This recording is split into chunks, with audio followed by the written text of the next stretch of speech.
Welcome to Transforming Medical Communications, a podcast by MedComms experts. We share medical communications insights and advice from the best and brightest in the industry to find out what they're doing to push our industry forward. Here's your host, Wesley Portegies.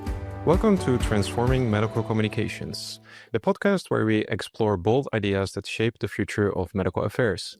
Today, I'm really excited that we're joined by Christan Thomas. She is a board-certified oncology pharmacist and also a director of oncology scientific communications at Pfizer. Christan brings a unique perspective to medical communications, especially as she has a background in journalism and applies some of those learnings from her time in journalism to her current work in medical communications.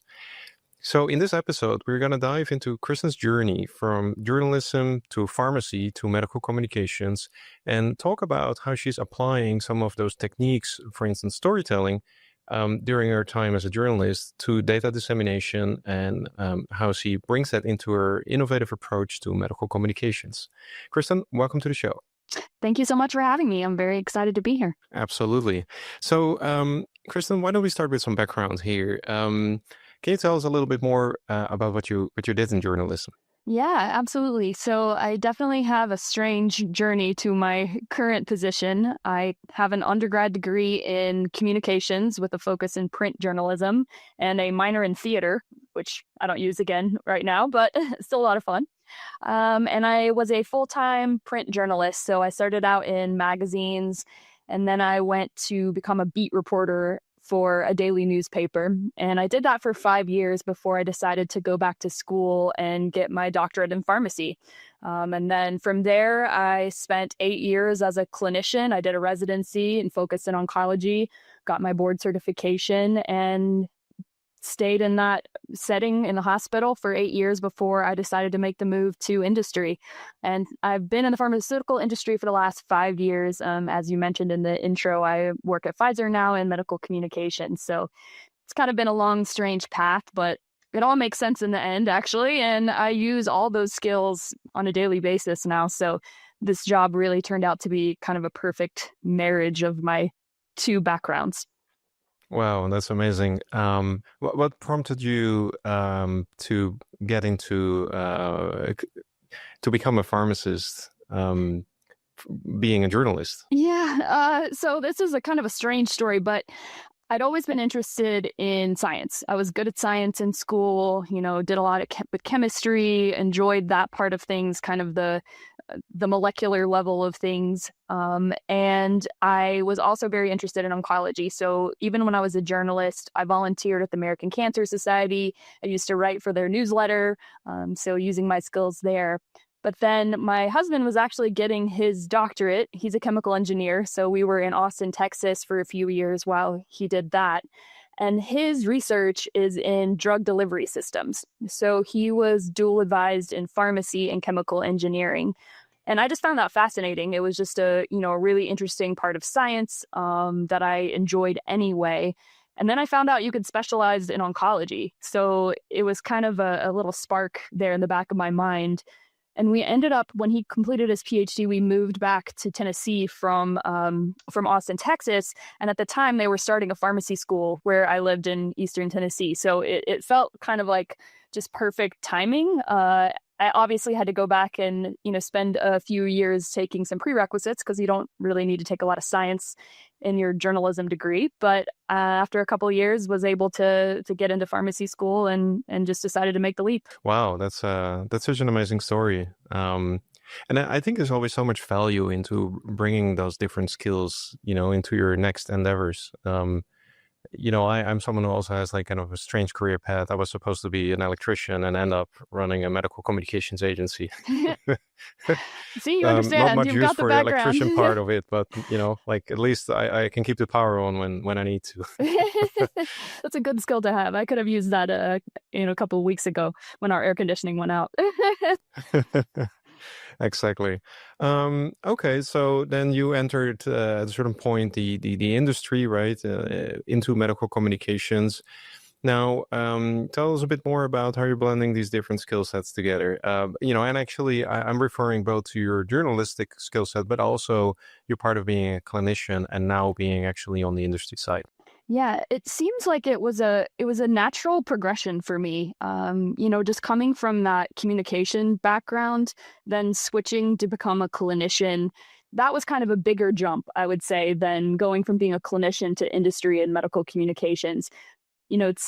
It's a different mindset. I think when you're facing the science and you're looking at a patient on a daily basis, and what treatment they're going to get, and how's this going to affect their life and their quality of life. So I think that was a much bigger leap for me than moving from there into the MedCom side of things. But I think all the skills are still transferable, because no matter what, I mean, you probably found this in your life too, but the most successful people in whatever realm they are practicing in and whatever career they have are good communicators. Because at the end of the day, you really need to get your point across, whether that's to a reader in the magazine or the newspaper you're writing for, whether that's a physician that you're trying to convince that they need to change someone's chemo regimen because their kidneys aren't working as well, or whether that's an audience at a huge congress that you want to see this new data that's coming out. So I think that it was a natural progression, and those communication skills just kind of run across as a theme, no matter where you are. Yeah, absolutely. I couldn't agree more. It's a key skill to have, and I also think it is so important for people in our industry to have been on the front of care delivery, healthcare delivery, right? So if you go 5 years back in your mind and you entered the industry for the first time, did you have any particular observations, things that maybe surprised you or that you felt were maybe misaligned with the actual real life healthcare delivery that you have been in? Yes, absolutely. I think you're right that it is important that people have been in the other side of things, because it's a different thought process when you've worked with the patients hands-on, when you've been in the hospital, when you've seen those patients, especially for me being in oncology, patients with cancer and their caregivers and what they're actually going through on a daily basis, and insurance issues and all those real life things that you don't necessarily know if you've never been there yourself. So it was surprising to me. I think that not everyone came that path. I mean, there are different paths to everywhere, and everyone has valuable resources, or perspectives that they can bring. But I think the fact that not everyone had that experience and therefore couldn't put themselves in the shoes of the patients in the real world always, I think that was definitely a surprise to me. And I think the people that are really good at their jobs had some experience, whether that was as a caregiver themselves or working in a hospital or, working in some other setting, that they can bring a different perspective. That was definitely interesting to see and helpful when you have a bunch of different backgrounds to come together. So I think that was definitely surprising to me. But also, I think those people that are really good at science aren't necessarily naturally good communicators, and you don't get training in that in pharmacy or school or medical school necessarily. I think we had one semester in my 4 years of pharmacy school of basically communicating with others. We did it as a joint class with the medical school that was at my school, and so we practiced and we talked to people that were like fake clinicians and fake patients, but not everybody gets that, and one semester is not enough. So you can be as great at science and not be able to get your point across. So that was also surprising. Absolutely. Yeah. No, I can see that, and I share some of those observations as well. And I mean, honestly, that is, what my company does as well, right? We work with so many brilliant people, and they're amazing scientists. They know their data inside out. But when it comes to communicating, yeah, there's a whole other world that is needed in order to bring that data to your audience in a way that is kind of, I guess, humanized. Absolutely. Right? And I think as an industry, it is all about the data all the time. But sometimes we get so caught up into it that we kind of forget there's people behind this, both the HCP and the patients, right? That we need to consider their world, and that they're working with real humans with real problems that, need to be addressed. And therefore, the whole concept of storytelling has been so instrumental lately. And I'm kind of wondering about, as a journalist, I'm assuming there's a lot of techniques that you can use to kind of resonate with your audience or relate to your audience better. And I'm wondering, if you could maybe share some secret tricks with us Sure. from the journalism side that you apply in medical communications or could apply in medical communications? I think one thing that I took away from journalism that I use in my daily medical communications life is knowing the importance of a good lead. So, when you read a newspaper article or a magazine article, you have a few seconds to kind of hook that person. They're looking at the magazine, they're looking at the newspaper, and they decide in those first few sentences whether or not they're going to read this whole article, right? So good leads in journalism are concise, they're clear, they're very eye-catching, and they engage the audience immediately. And I think that's something that we can really apply to medical communications. I think it all goes back to kind of that elevator pitch, right? So you only have a few minutes to tell them what's the most important thing, and you want that to be at the top. So understanding that when you're creating a poster or a presentation or a manuscript, I think that's really key. Be clear and hook the audience at the beginning. Yeah, that's a great one, actually. And it made me think about like IMRAD, IMRAD, right? Like introduction, methodology, results, and so Yes.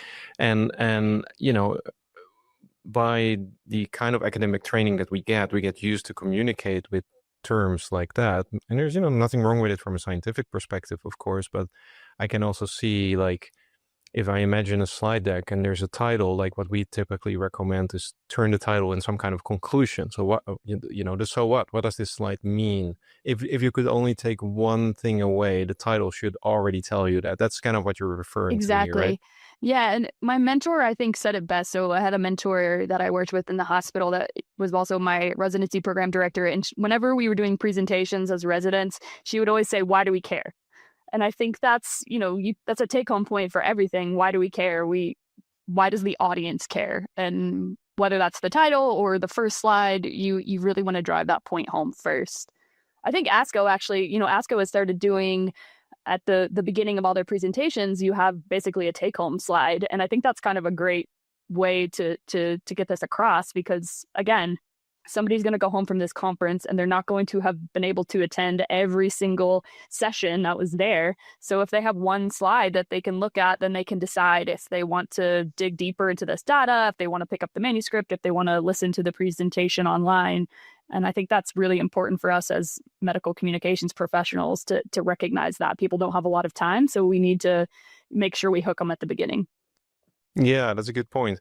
And when you talk about hook them at the beginning, I'm thinking about like a fishing hook, right? Yes. Like you kind of want to reel them in, which also means that while you want to maybe describe the conclusion, it sounds like me, it's also important to maybe sometimes like provoke the audience a little bit, right? Like create some curiosity. So tell me a bit more about the tricks of setting like the most amazing titles that works best. I mean, I think the key is, well, a lot of people use puns and things now. You've seen a lot of scientific communications that are kind of funny plays on song titles or just silly puns, which that's one way to do it. That makes it a little more interesting. That aside, I think you can just kind of think about your audience, think about what they're interested in, and then try to focus on that. And whether that's a funny title or, a great first line, or even, enhanced publication content, something visual that you can throw in there, like a data visualization or an infographic that can really grab your audience at the beginning and make it a little more unique than just your standard presentation with a KM curve here and there. Is MedComms evolving faster than your team can keep up? You're not alone, and you don't have to navigate it alone. Wesley Portegies, host of Transforming Medical Communications, is offering a limited number of 30-minute consultancy sessions for senior medical affairs professionals. Whether it's medical communications, field medical, or medical affairs training, these sessions are a chance to explore real-world challenges, pressure test ideas, and walk away with practical strategic insight. No fluff, just strategy. Book your free session now. Link is in the show notes. So now another topic here that I'm wondering about is that I think journalists are generally very good at kind of creating some kind of emotion in you, right? When you read an article, it's like you really feel something about it. It's not just like a dry observation of facts, While in our industry, that is, of course, the risk with all the kind of dry data that we have to present. Any suggestions on that? How can we turn data into more humanized stories that don't only educate the brain, but maybe also the heart? Yeah, I think that's a great question, and something that we struggle with, at least on the pharmaceutical industry side of things, because we do, we have a ton of regulations that we have to deal with. And obviously, we want to kind of balance the scientific accuracy with the storytelling piece of it, which is not always easy, honestly. So I think at first you have to think about your audience. Who are you talking to and what's going to appeal to them?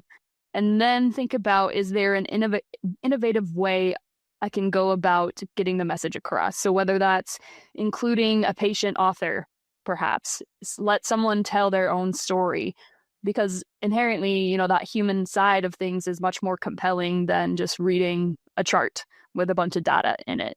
So I think that's kind of important. And it's equivalent to using a great quote in a journalism story when you can have someone that's been there and that can tell that story. So I think that's one way to do it. And I think another way is that visual aspect of things, or auditory, where you have a physician telling the story, perhaps on a podcast like this, or just discussing the information on a more human level. That makes it more digestible for the audience, I think, and brings it real, especially if the physician or the nurse practitioner or the pharmacist can talk about how they manage these patients with these diseases. Then that humanizes this just information on a page. So I think that's kind of important. And it may not be right for every audience. Obviously, I can't have a patient come up and give my plenary presentation at a huge congress, but it's a great way to enhance what you're already getting across. Obviously, great data starts and ends with, medical communications. You've got to have the data to back it up. But at the same time, you can find ways to make it personal. I really like that. That's where you kind of need to know what your audience needs or wants, right? Absolutely. How to go about that? I think it's really nice if you've been a clinician, or if you've been a caregiver, because you can put yourself in those shoes. So I try to think, whenever I'm looking at what we're going to present next or what we're going to put out in the world, I try to think, me as a clinician, what did I want to know? What were the take-home points that were important to me? What was the focus of this? And as a pharmacist, a lot of that was, looking at how we manage side effects or how we dose adjust. So those aspects were important to me. So if I'm speaking to a pharmacist audience, I might focus on those aspects of things. Whereas the physician wants to know the data and how's it going to affect their patient? Is it going to make a difference in their survival, their quality of life? And the patient wants to know, how's this going to affect the way I live now? One, am I going to get a cure? Am I going to have a longer life? But also, am I going to be able to live a quality life? So I think, it's important to kind of tailor based on that and put yourself in their shoes. And that makes a difference in what you're saying at the end of the day. Absolutely. Of course, not everyone has had the privilege or the opportunity to be on the clinical practice side of things before getting into MedComms. So how could people potentially get a better understanding of that? Listening, talking to people, that's key. Even if you're in the field medical, you go out and you talk to clinicians all day, talk to patients, get their perspective on things and understand, what they want. You can also talk to the people if you're looking at kind of like a third-party platform to put across some information. Figure out who their audience is and if that fits with the plan that you need. Because I think where you go is also things most of the time. So if I'm targeting a pharmacist audience, I might go with my presentation to the Hematology Oncology Pharmacy Association meeting versus ASCO, because I know pharmacists are going to be there, or I might target a patient track at a meeting. So I think it's important to talk to people, talk to your audience, and figure out kind of what they need. So something else I was thinking about, like when I think about journalism versus medical communications, is that in journalism, you always need to find ways to kind of have different angles on the same topic. So when you have a topic, you kind of need to milk it a little bit. In medical communications, we would like the same, but like what I very often see actually in practice is that like we tend to be very exhaustive and comprehensive communicators, right? Like just look at a scientific poster and you see what I mean, right? Absolutely. Or anything else that we create for that matter is often just kind of everything we could possibly communicate about the topic we try to cram into every asset. While, media seems to parcel this out a little bit more so they can, create a longer duration of communications and multiple touch points, use different channels and these kind of things. I was just wondering on your view on that. I think you're right. I think we're not very good at doing that, but it's important because once again, people don't want to spend 30 minutes reading a poster, with tiny font. And you're not going to get across any of the secondary points that you were trying to get across to begin with if you cram it all in there. So I think if we think about how people get their information these days, I mean, we all have smartphones in our pockets. Everything is kind of bite size. Twitter or X or whatever it's called now, TikTok, all of these media are meant to be kind of short, fast bites of information, and everybody's busy and everybody's used to getting their information like that now. So I think we need to in MedComms. And one way of doing that is separating out our information so that you have 1 or 2 or 3 take-home points versus 15 take-home points in whatever you're putting out into the world. And I think that also makes it a little easier because a physician might have 5 minutes today to read your paper, and maybe they have 5 minutes tomorrow. So perhaps today they read the manuscript, and tomorrow they look at your data visualization, and the next day they read a transcript of something that talks about how to manage side effects. So it's not only good for us because it spreads out that communication and kind of keeps your data top of mind, but it also kind of meets people where they are and how they're used to getting their information these days. And, there was a survey a couple of years ago that talked about how people like to get their information, how physicians like to get their information, and that bite-sized content was at the top of the list. So I think that's important to keep in mind when we're putting out things into the world. People aren't going to sit there and read a 20-page manuscript in one setting. So if you put all of your points in it at once, probably no one's going to take those home with them. Yeah, absolutely. Yeah, and then I would say I've observed over the last decade or so, a clear trend towards that kind of short form content, as we call it, publication extenders. Yes. It's actually a topic I'm very passionate about, and I've given a lot of presentations about. And I think part 1 was like creating short form content on its own. And I feel the next iteration of this concept is where not everything needs to be a summary, right? So even though we want to communicate holistically around a publication, I think we should take the SCP, look at the different messages we have or that we want to communicate, and align that and make that maybe different pieces. So, there could still be a holistic summary of the publication, but I think certain pieces as extenders can also serve to highlight one specific aspect. Like, yeah, I think that's I a don't know, great one point. could be focusing on the quality of life, and another one could be efficacy and safety, or, I don't know. These are just some rough examples. But I think there's a lot to be learned around from media and from journalism when it comes to editorial planning, and also how you can kind of spark your mind to come up with multiple topics around the same topic, right? So how can you actually keep the story going, and how can you project that over like a timeline, see different angles that may resonate with different audiences as well. So I think it's definitely an extremely useful capability to have in medical communications. Absolutely. And I think if you look at magazines or newspapers that do series, that's a great kind of analogous situation.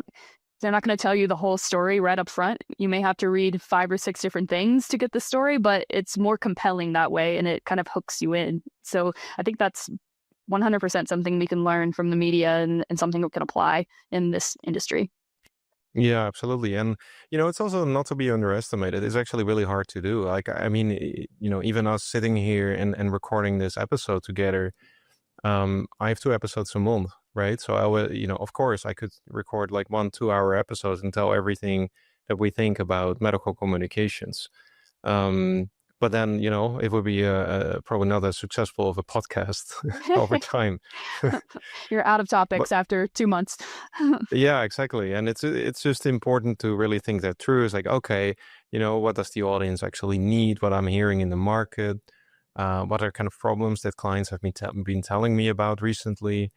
In that way you can keep also a lot of variety in your messaging and always come up with something new and a different feel on things. Yeah, 100%. Because it's easy just to do Yeah, the same thing over and over. absolutely.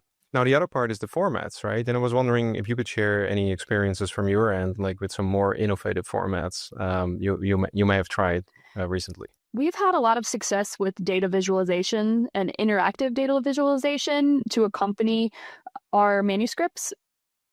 I think this is kind of an interesting way of doing things because you can click on a link, go to a microsite, and see kind of an interactive infographic. People can actually touch and see and drill down on the data. But it's also a great way that the physician can bring this to their patients and show them in the room. So if you have an iPad, I used to round with my iPad, you can go into a patient's room and say, this is the treatment you're getting. And here's what it looked like in real life. These patients that got the treatment did a lot better. You can see on this graph and kind of scroll through it. So I think that has been something that's been very successful that we've done with several different papers, and something that's maybe a little underutilized. But again, you have to consider your audience. So not every paper deserves an interactive infographic or a data visualization, but it's been really good for our primary data to come out something that people can really interact with. But it's also kind of a small bite that summarizes and then hits the key points and then gives you the ability to look a little more detail into where you're interested and where you're not. So that's been one thing. And then I think plain language summaries has been another one that a lot of people do now, but I think is helpful as well. It's a way to not only kind of look at the complex data in an easier way to understand. So perhaps you can use that for your patients, but maybe you also use patients that don't see these patients all the time. Maybe you're not super familiar with a BRAF V600E mutated melanoma, and you see one of those patients every few years. This is a way that you can kind of get a summary or an easier way to digest that information without reading the primary manuscript. So that's been pretty successful. And we've also done translations of those in conjunction with various journals. So that's been helpful. It's something that physicians can use to pass out to their patients that English may not be their first language, just to kind of meet them where they are so they have something to read that's on their level and in their native language. So those have been pretty helpful. And then, we're on a podcast, but podcasts have been very good, and short podcasts as well. So, we've really focused on perhaps a 10-minute kind of chunk. And whether we've done a few with physicians discussing why data is important, so take home points. But then also we've done a few, some of my colleagues have done some with patients and talking about their experiences with particular regimens or particular disease states and kind of how they manage their side effects and how those regimens affected them. So I think those have all been some good, successful ways of presenting the data in a different manner. I think at the end of the day, you have to, again, think about your audience and what's going to resonate with them. And maybe you do more than one for a set of data, because some people are visual learners and some people are auditory learners, and some people want to go on a jog and listen to a medical podcast, perhaps. So I think that's all important, is you have to think about how people are going to use this in real life. Yeah, thank you. And thank you for saying that, because this is what I'm saying all the time, that we have a way of thinking singularly in the industry about like, okay, we have a patient, let's make an infographics. Like, why don't we think about something more we could do, right? Exactly. How can we get as much out of this as we can to really get this data to the physicians? Because there's a lot of information out there that a lot of them don't actually get to read the publications that much anymore. So these other channels are becoming more and more important. So thank you for advocating for that. I think it's extremely important. I have a few questions about the different formats that you called out here. So the data visualization, the microsite that you mentioned, is that like an industry-owned microsite, or is that like on the publisher side of things? So we've done it a few ways, but we most recently have been working with the same vendor that does our publications, and they put together the microsite. So then we own the copyright and they manage it for us. So that's been really nice. If you work at all with field medical, then we were able to kind of put that through our legal department and get that approved. So it's something that field medical can show when they go out into the field and talk to physicians and pharmacists and nurses. So that's been really helpful and very nice to actually own that information. You can do it different ways, obviously, but that's worked best for us. We've done different visualization techniques or infographics that were owned by the publisher, and it's just not as flexible for us because we don't own the rights to it. So it's easier. The more you can work with, the more you can do with that content, I feel. Yeah, absolutely. So, but then you were still able to link out from the publication, or I'm trying to figure out because I am, by the way, completely on board with the concept that certain things you kind of need to keep owned media, as they say, right? And shouldn't give to the publishers. But now, how do you make the link from the publication to that particular interactive So data interestingly visualization? enough, this has been done. We've done this several times with different publications, and it's been different every single time. So ultimately, you have to work with the publisher at the beginning and just kind of set expectations and see if they're willing to work with you and if they're willing to put the link in there and how they want to display the link. So we've had it done a whole bunch of different ways. It's been the first time that I had a data visualization dashboard was a couple years ago, and it was actually in the references. So they kind of used it as a reference to go with the publication. We've had it in the abstract, linking out to that. We've had it accompanying it on the side. We've had it completely not linked to in the publication at all, and just had it separately on a microsite that we linked out from our company website. So we have a medical website, and we put it next to a link to it next to the link to the publication on the medical website. So, and we've used Figshare also to house it. So we've explored a variety of different ways. Looking back at the metrics, interestingly enough, the one that was in the references has had the highest traffic over time, and it kind of I don't know why. You would think it would actually not be that much traffic because it wasn't as prominently displayed in either next to them or what have you. But I think it was kind of the audience just really enjoyed that, and it was a little bit more novel at the time. So perhaps that's why we got more traffic. But the more prominently you can display it, I think the better. That one, the first attempt aside, we've done it a variety of ways. It's worked differently each time. You just have to kind of explore what works for you. Figshare is a decent option if you don't have anywhere else to kind of host it, and you want to send people to link to something like that. But Yeah, that's great. Thank you. That's like super practical advice. I'm sure a lot of people will appreciate that. And then the other format you mentioned that I'm really interested in is the podcast part. And I have observed some of the same things, like especially the shorter podcast format, like under 10 minutes. That seems to be kind of the critical tipping point. What I was wondering about, and this, again, ties a little bit back to your journalism background here, is like, how can we make these more exciting? Because ultimately, we're often talking about data, and I heard you mention a few ideas already there, but I was hoping we could maybe delve into a little bit more.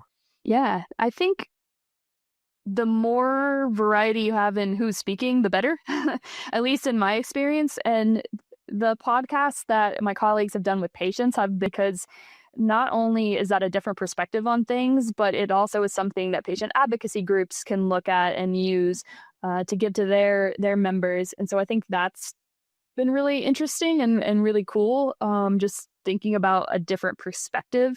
So it's not always just a physician that was the first author on the paper that's talking about it. Another kind of perspective that we've done is more of a community practitioner. So, a lot of our content as a pharmaceutical company is coming from big academic sites and, key KOLs or patients or physicians that are in these big academic centers. But that's not everyone's experience. That's not where people get their treatment always, and that's not where people are practicing always. There are a lot of people in community that see every different tumor type that's out there, and they need a variety of information on a daily basis because they might be seeing a pancreatic patient and then a leukemia patient and then a colorectal cancer patient all in the same day. So I think that's been great too, just getting the perspective from someone that sees a variety of different patients and works in a setting that's a little bit different. They're not specialized as much as academic clinicians are. So I think that's been helpful. Yeah, so Christan, this is great. That's very useful input. One other aspect I was wondering about, though, was is the kind of the dissemination. So where do you actually put these podcasts, right? We've done a variety of different things with that as well. So there are several journals that offer peer-reviewed podcasts, and I think that's great, not only because it gives you a chance to maintain that scientific rigor. So going through the peer review podcast process, you have a transcript that gets peer reviewed and an outline that gets peer reviewed. So you make sure everything is accurate as well, which I think is very important and something that as a big pharma company, we look at. We want the information to be engaging, but we also need it to be accurate. So that's been really good. There's several different journals that do that. We've also done some in-house. So my content folks have put together some podcasts with kind of working with the internal team. And those are more housed on the internal websites or our medical-facing website. That's the company website. So a little bit different, but you can also review the content to make sure it's accurate with your data and everything.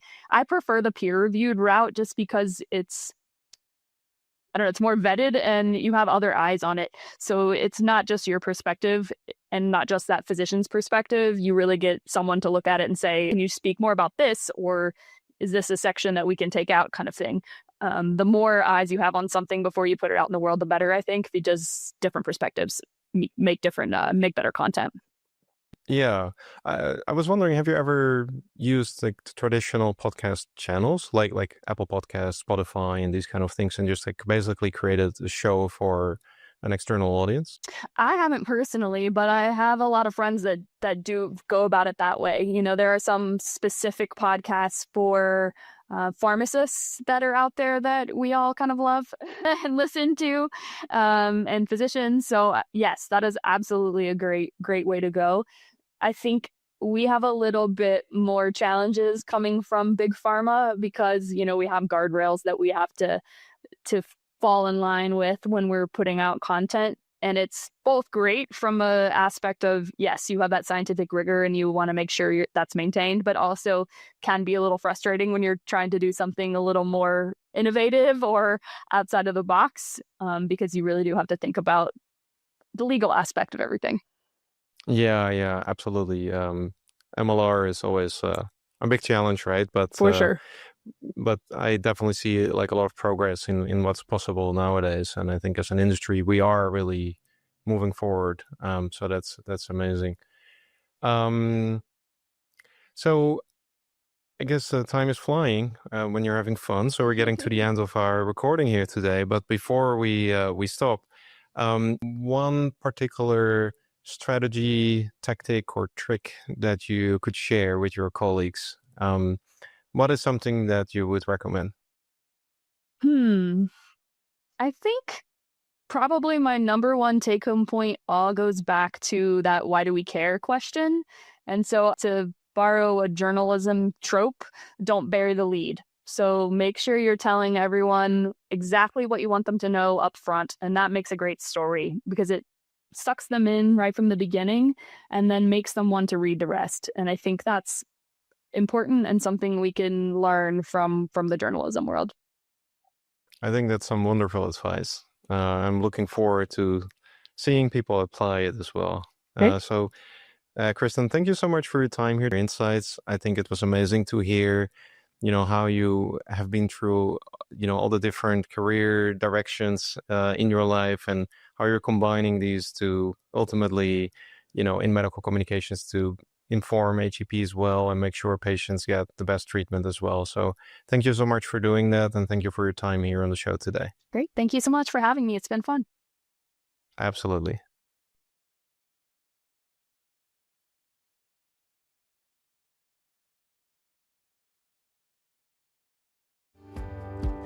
Transforming Medical Communications is brought to you by MedComms experts. To find out more about MedComms experts and how we create some of the most cutting-edge medical communications programs anywhere in the world, visit www.medcoms-experts.com. And then make sure to search for Transforming Medical Communications in Apple Podcasts, Spotify, and Google Podcasts, or anywhere else podcasts are found. Make sure to click subscribe so you don't miss any future episodes. On behalf of the team here at MedComms Experts, thanks for listening.